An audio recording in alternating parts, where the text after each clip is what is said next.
this is what we love to see and hear.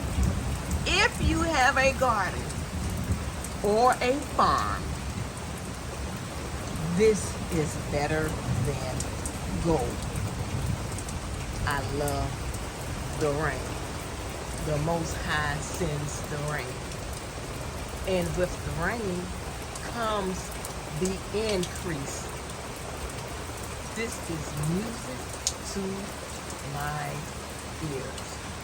And all the fruits and vegetables that were not quite ready, after the Most High sends this rain, look at it, you guys, it's coming down real good.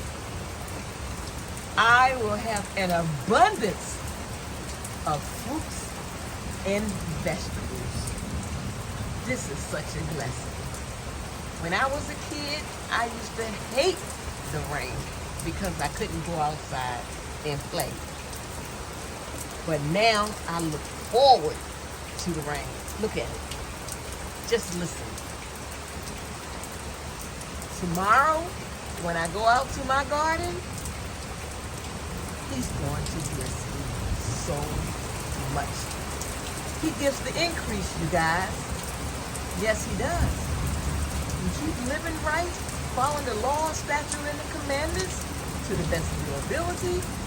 Repent, charity, giving back, loving one another, and He'll send the rain for your gardens and for your farms.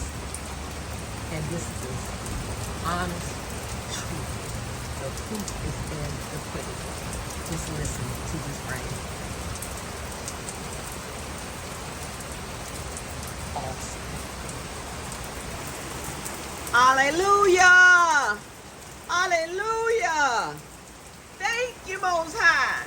You are worthy to be praised. Hallelujah, Father.